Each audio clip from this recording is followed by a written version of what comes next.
Have you ever seen a brand just explode out of nowhere? I mean, it's suddenly everywhere, it's all anyone is talking about, and then poof, it's gone.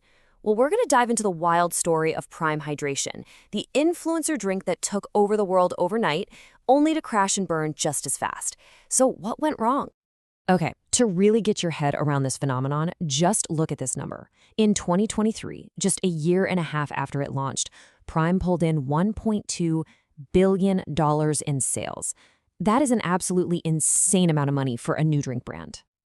And then, bam, just 1 year later, the whole story flips on its head. Sales just cratered, dropping by as much as 75% in some of their biggest markets.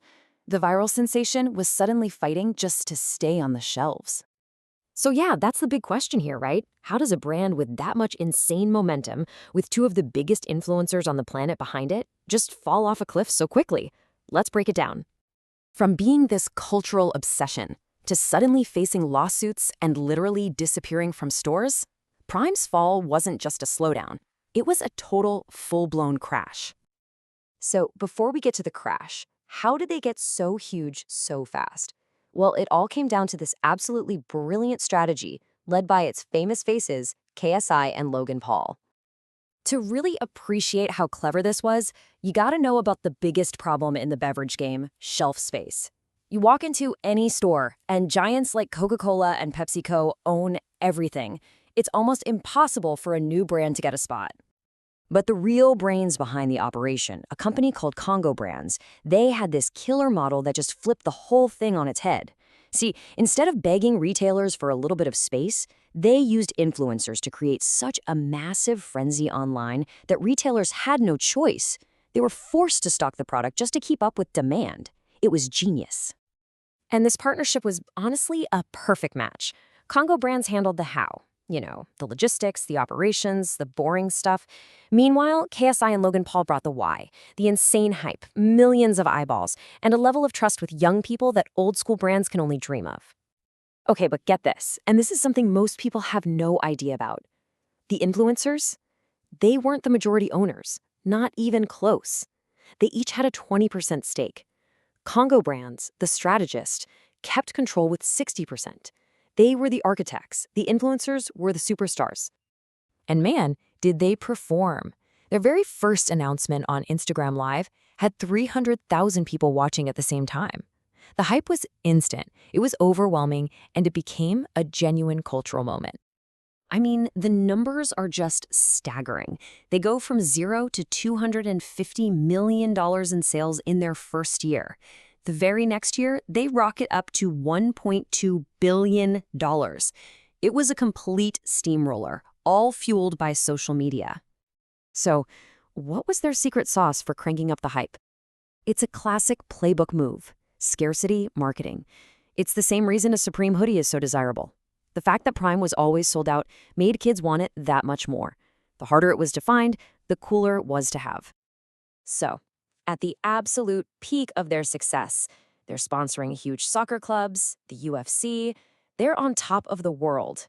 And maybe they got a little too cocky because they made one huge, game-changing mistake. They launched Prime Energy. Now, you gotta remember, the original Prime was just a hydration drink, kind of like Gatorade. But Prime Energy was a whole different beast. And it had one giant, glaring problem, especially when your main customers are kids and teenagers. And that problem was caffeine. Just look at this. Seriously, a can of Prime Energy has 200 milligrams of caffeine. That is more than double a Red Bull. It's the same as drinking nearly 6 cans of Coke. For a product aimed at kids, this was just a ticking time bomb. And yeah, that bomb definitely went off. The backlash was immediate, and it was global. You had Canada's health ministry raising the alarm, schools in Australia banning it outright, and even the original hydration drink got flagged in the UK. For parents, the message was suddenly crystal clear. Prime is not good for our kids. So once that brand reputation got tarnished, the magic just disappeared. That one controversy started this whole chain reaction that basically slammed the brakes on the entire hype train. And that's when the scarcity, the very thing that made Prime cool, just vanished. The factories got up, and suddenly you could find it everywhere. And when it's not exclusive anymore, when anyone can get it, the hype dies. The fad was officially over. But look, here's the real kicker. The biggest, most fundamental problem of all. Hype can get someone to buy your drink once, but the product itself has to be good enough to make them come back. And, well, when people actually started tasting Prime, the reviews were, let's just say, not exactly glowing. I mean, you're hearing things like it tastes like chemicals, or this one, strawberry banana, 2 out of 10, not a fan. The word was getting out that maybe the drink just wasn't very good. And this quote right here says everything you need to know. When you put it head-to-head with a classic like Gatorade, people were basically saying, yeah, I'd rather have the Gatorade. It just tastes better. Prime was losing on the one thing that matters most in the long run, the product itself. So we've seen this insane roller coaster, right? From a billion-dollar brand to a total flameout. What's the big lesson here? What can we all take away from the story of Prime? It really boils down to this, and it's such a simple but powerful reminder. Product really matters. You can have the best marketing, the biggest influencers on the planet, but that hype always has a shelf life. If the product isn't great, if it doesn't make people want to buy it again, they won't. The influencer playbook is amazing for getting people in the door, but only a great product makes them stay. And that really leaves us with this final thought, especially today. Is this kind of masterful marketing enough to build a brand that lasts? Or is it all just a short-term trick to get our attention before we all move on to the next viral thing? It's definitely something to think about.